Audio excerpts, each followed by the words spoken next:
जिनके साथ बहुत सी राष्ट्रीय विषयों पर समय समय पर चर्चा होती रहती है, और जो हमेशा मैंने देखा है आप लोगों के प्रति, त्रिपुरा के प्रति, नॉर्थ ईस्ट के प्रति उनके दिल में एक दर्द रहता है और दर्द दिखता है। हमारे भाई प्रद्युत बर्मन जी, सभी सम्मानित मंच, मैं एक एक का नाम नहीं ले पा रहा, मगर यहाँ पर अलग अलग प्रदेशों से बहुत से जनप्रतिनिधि बैठे हैं, सांसद बैठे हैं, आसाम से मंत्री बैठे हैं, पूर्व मंत्री बैठे हैं।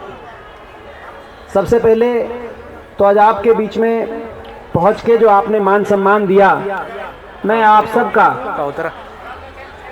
हरियाणा की तरफ से और देश की संसद की तरफ से बहुत बहुत आप सबका धन्यवाद करता हूँ। यहाँ पहुँच के मान सम्मान, मैं कोई बहुत लंबी बात नहीं कहने आया, मैं आज आपकी बात सुनने के लिए यहाँ पे आया हूँ, ताकि आपकी बात सुन के सही जगह पे आपकी बात में पहुँचाने का प्रयास करें।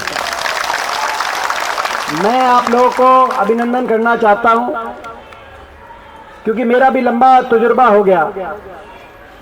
चौथी बार देश की संसद में पहुँचने का मुझे अवसर मिला है, और पिछले 16-17 साल से देश की संसद में मैं एक सदस्य हूं। और जब सांसद होते हैं तो तमाम राष्ट्रीय आंदोलन, जंतर मंतर से लेकर रामलीला ग्राउंड तक, रामलीला ग्राउंड से लेकर दिल्ली के बॉर्डर तक, जो सिंगू टिकरी बॉर्डर पे आप देख रहे हैं किसान आंदोलन, उन आंदोलनों में जाने का भी अवसर मिलता है, आंदोलनकारियों से बातचीत का भी अवसर मिलता है, उनकी बात को, भावना को समझने का भी अवसर मिलता है। मैं आप लोग का अभिनंदन करूंगा कि इतने लंबे मेरे राजनीतिक सफर में, 17 साल के सांसद के एक सफर में, मैंने आज तक कभी नॉर्थ ईस्ट का इस प्रकार का ज्वलन, इतनी बड़ी हाजिरी के साथ कोई आंदोलन यहाँ जंतर मंतर पे या दिल्ली में, पूरे नॉर्थ ईस्ट का मैंने नहीं देखा है। तो आज इसी बात से अंदाजा लगाया जा सकता है, इसी बात से आकलन की जा सकती है कि आपकी क्या भावनाएं हैं। सही कहा कि हरियाणा का मिजाज और त्रिपुरा का मिजाज एक सा है, ये सही कहा। हमारा भी प्रदेश पहले जॉइंट पंजाब था, लेकिन एक लंबे संघर्ष के बाद, एक आंदोलन के बाद हरियाणा एक हिंदी मूवमेंट चली और हरियाणा प्रदेश अलग बना। और ये भी सही कहा कि कोई भी लक्ष्य हो, प्रजातंत्र के अंदर प्रजातांत्रिक रास्ते पे चल के संघर्ष और आंदोलन के बिना कोई भी लक्ष्य प्राप्त नहीं होता। और इस मौके पर जो उदाहरण दिया, मैं भी देश के अन्नदाता और किसान को नमन करता हूं, जिन्होंने पिछले 1 साल से जो आंदोलन चलाया, हम लोग भी उसमें शामिल थे।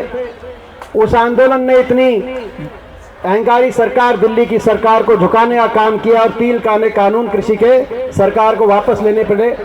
वो तभी संभव हुआ जो एक संघर्ष हुआ, एक कुर्बानी हुई। तो आप लोग भी कर रहे हैं। आज मैंने सारी आपकी भावना को समझा है, देखा है, और मैं आपकी भावना को अपने पार्टी के शीर्ष नेतृत्व तक विस्तार से आपकी भावना को मैं पहुंचाने का काम करूंगा। और मेरा प्रयास रहेगा, जो ऐसी बात प्रद्युत जी के साथ बहुत पुराना एक नाता, एक रिश्ता है, ये संबंध बनाने और संबंध निभाने वाले व्यक्ति हैं। बहुत कम व्यक्ति राजनीतिक क्षेत्र में इस प्रकार से होते हैं, जो दिल से सम्मान एक दूसरे का करना और संबंध को निभाना जानते हैं। तो आपने आपकी जो उम्मीद है, पार्टी के शीर्ष नेतृत्व तक भी आपकी बात पहुंचाई जाएगी प्रद्युत जी, और संसद के अंदर भी आपकी आवाज पहुंचाई जाएगी। तो इन्हीं शब्दों के साथ मैं एक बार फिर आप सबका अभिनंदन करता हूं और आज इतना जो आपने सबने मान सम्मान दिया, मैं धन्यवाद करता हूं। और कभी आवश्यकता पड़ी, आप कभी हरियाणा आए तो ये जो आज मान सम्मान मिला है, इस मान सम्मान को दुगना करके हरियाणा के अंदर आपको देने का हम काम करेंगे। धन्यवाद। जय हिंद।